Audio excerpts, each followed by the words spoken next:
I'm gonna break down how every member of the Coven is represented by a tarot card.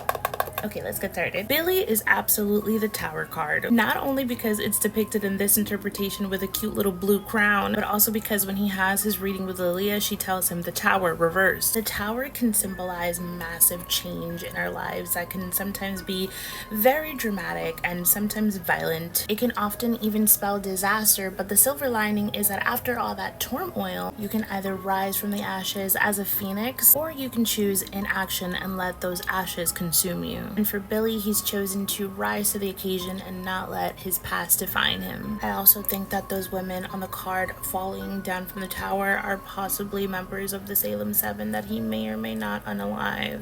Anyway, moving on. I think Lilia is represented by the Queen of Cups. From what we know of her character, she comes from nobility, hence the castle in the back. Cups to me always symbolize abundance. It's a very powerful card. It means you're brimming with bountifulness in many areas of your life. And I think for Lilia, maybe that was the case for her. She had it all. A loving family, people who loved her, riches, etc. But the Queen of Cups also represents somebody who has a lot of wisdom and a lot of sensitivity to the world around her. And many depictions of the Queen of Cups also have her surrounded by water. Water can often represent emotion, spirit, perception, which are all qualities I think Lilia possesses because she can see the past, present, and future, even if it's not always in the most linear way. The High Priestess is most definitely Jen, not just because that's what Lilia says when she sees her, but because the High Priestess represents someone who has a lot of inner knowing and intuition, oftentimes even unknowingly to the person,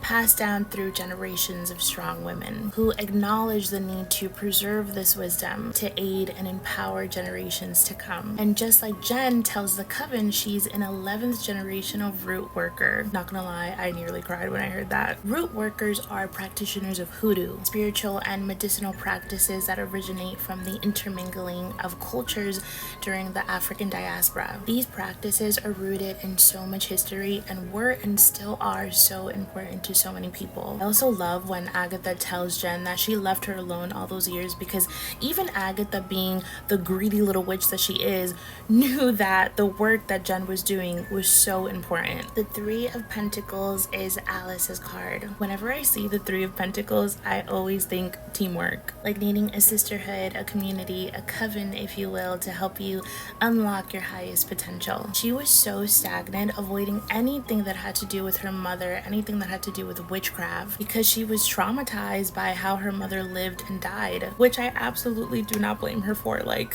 But the beautiful thing about her story is that she was able to overcome a truly terrible generational curse with the help of her coven. That teaches us that sometimes we don't have to fight all the battles ourselves. It's okay to ask for help instead of pushing people away, because the right community will always have your back when you need it the most. I talked about this in my last video, but Rio is most definitely the Death card. I'm pretty certain she's Mistress Death. That little dagger that Death is holding looks exactly like hers, and she's even holding a little black heart.